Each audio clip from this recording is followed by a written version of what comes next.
Hi. Okay, so I'm going to do my Splore report now. I'm in my new convened Poodle studio. I'm actually at the next festival, New Earth Festival already. Um, so a bit late with this update, but here you go. Here's going to be my Splore report.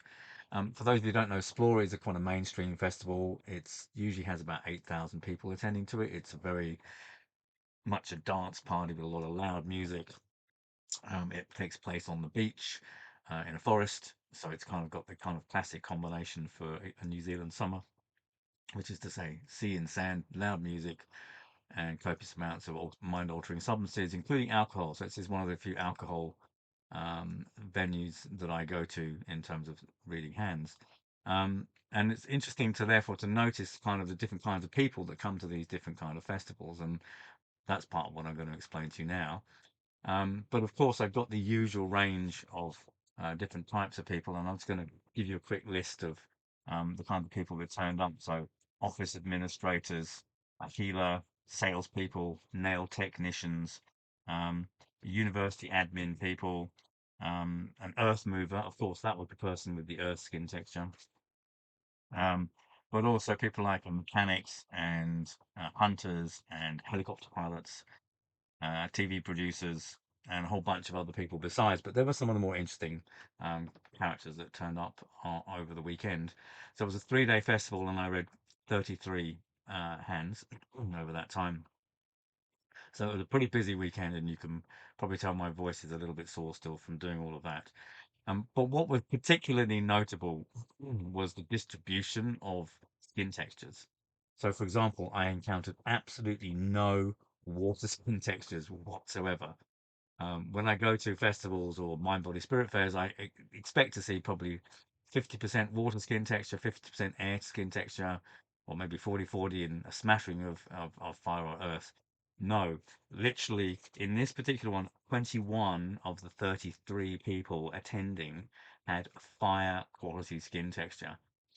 And I think that really says something about the kind of people that are attracted to Splore. They want an intense environment. They want something that's exciting. They want something that's full on. Um, I want to be dancing hard and partying hard, and it kind of really had that kind of flavor of it. Like there was one morning I did 5 fire skin texture hand shapes, handprints in straight one after the other, um, and it was just relentlessly talking about the fire elements throughout the entire weekend. I don't think I've ever seen so many fire skin textures in one series at all. There were nine air skin textures, and a couple of ones I didn't identify for some reason. I don't know why I didn't do that. And one earth skin texture. So it was not that many air skin textures. I mean, it's the air skin texture is probably the most common hand skin texture type that comes from hand reading because these are the people who want to know and they want to understand what's going on in them, what makes them tick. They want to understand their personal psychology. And people with water skin texture clearly they're more interested in the spiritual side of it anyway. So that's their preoccupation. So those two types of skin textures are what you expect to get in a hand reading consultation. No, not at Splore. It's all about fire elements and it's all about trying something new. Oh, I've never done it before. Like, so I often ask the question, like, well, what brought you to have a hand reading? So, oh, I've never had one. Oh, it seemed like a good experience, or I wanted to do something different. So, all very kind of fire reasons for doing something because fire likes to try things that are new because it's challenging and interesting and different and unusual and a bit of a change. You know, don't like to do the same old, same old. Want to do something different because fire is the element of change. But in addition to that, I think the other things that are really important to notice was the number of radial loop fingerprint patterns on the index finger. Now, the index finger is the only place where the radial loop fingerprint pattern occurs commonly at about 20% of cases. But in this case, in out of 33, 33%, 11 out of 33 had radial loops on their index fingers. So more than a 50% increase in commonality on this particular hand in this sample of people.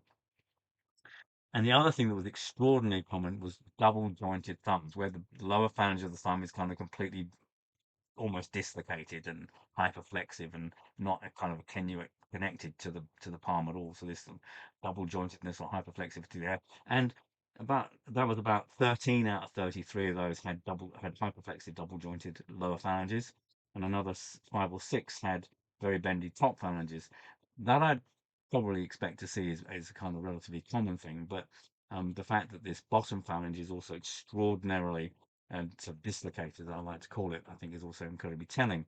So what we've got then as a kind of general flavour of the kind of people that go to Splore Festival. They're excitement orientated. They want entertainment. They want to be doing something that gets them going. That's full of energy. They're starting hard. Their intensity about their emotional experiences. They probably want to have casual sex as well. But they're all really easygoing and unplanned and just going with the flow. So there's a very strong kind of indecisiveness about that. So they like to be in an environment like that where they can just immerse and move from one stage to another, find where the excitement is and go with that kind of flow, which is what someone with a double jointed lower phalange of the thumb, they don't really want to make decisions. They just want to see how the days unfold. And then with the radial loop, of course, there's a kind of very strong need to sort of fit in and blend in with a particular crowd. And one of the things that's particularly interesting about Splore as a festival, it's very much a dress-up party. It's all about costumes and I mean, not just kind of an expression of who you are, but dressing up in Roman centurion outfits or Neptune outfits or whatever. I mean, all sorts of just suits, all of people wearing this a whole group of people wearing the same coloured suits made out of the same material just kind of crazy dress ups, or getting into some kind of acting character, not as an expression of their personality, but literally as it were, donning a different persona altogether, which of course is another fire element thing more associated with the fire finger, but it's very much to do with that kind of affecting a change in the presentation. And with the Radial Loop, though, that desire to kind of fit in and blend in, so everyone's doing it. So there's this amorphous mass of people all having this excitement together, going along with the flow and all dressing up and trying to mold themselves to fit into this situation. It was quite an extraordinary heaving mass of humanity most of the times. The music was incredibly loud as well, so some of the stages were unbearably loud. But I guess for those with the fire skin texture who they like that kind of thing, away they go. So those are the kind of outstanding commonalities, and I really was quite shocked to see so many fire skin textures, so many bendy thumbs, and so many radial loops. I wasn't expecting that at all.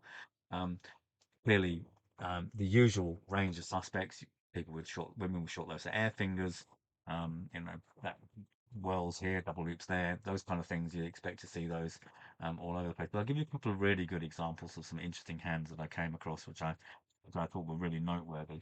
Um, the first hand I looked at was actually a guy who was a musician there. I didn't know this at the time, but and he had a kind of a fire earth handshake, and I kind of assumed that he was some kind of mechanic or worked with his hands in some kind of ways. In fact, his dad was a mechanic, but he had a long fire finger with a whirl on it and a nicely curved major airline. So clearly he transformed himself into some kind of performer. So we kind of worked that out. But the most striking thing about his hand was he had an extraordinarily bent index finger on both his hands. And he was from England. He was from the West Country in England, and he'd moved to New Zealand. But he had a terrible experience with his father, who was very violent to him when he was young. And that was the kind of the message of the story, and the kind of one of those things that came up a few times during the course of the weekend was this sort of seeing the effects of how parents' behaviour affected the child during their childhood. So that was a great start, great kind of intensity. Um, I mentioned earlier on that for one person with the Erskine texture, well, um, he, quite extraordinary. He just had Erskine texture, and he was an earth mover. His job was running an earth moving company, which I thought was very apt. So we had a good laugh about that one. Um, the Then we had another person in sales with an extremely long air finger. So remember, the little finger is to do with communication, and anyone who's got a long little finger has a great capacity for communicating, and it's something you'd expect to find somebody in the sales department of any business. Also with a radial loop, and also with a whirl on the index finger, but the long air finger has got to be always be an indicator of that kind of sales ability. Um, uh, One particular handprint, which was quite disturbing with the doubled upper minor waterline formation, um, which was difficult to communicate the significance of that to her.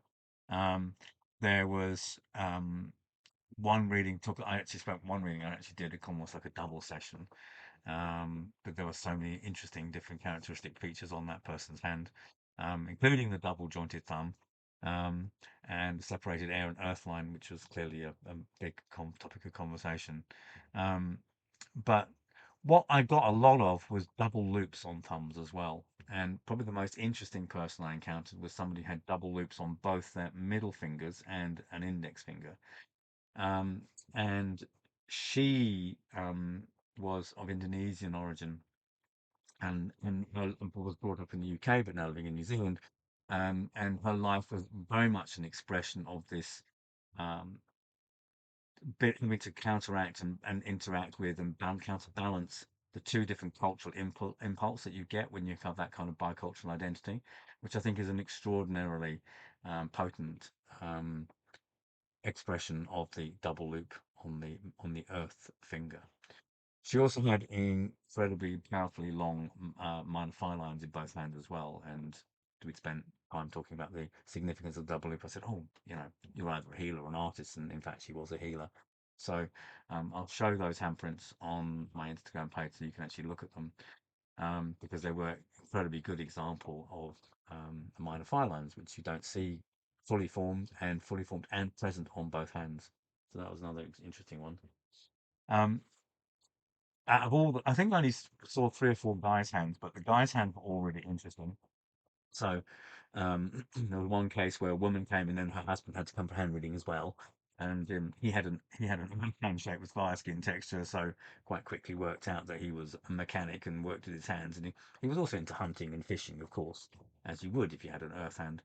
Um, and followed up by him was a guy who had a fire earth handshake, fire skin texture, a long humanitarian waterline and a loop of courage on the fire mount down here. And I'm going to put his handprints on the Instagram page as well because he was a helicopter rescue pilot. I cannot think of a more potent example of how what the loop of courage indicates the desire to do something that requires fear, or there's a fearlessness about what that person does.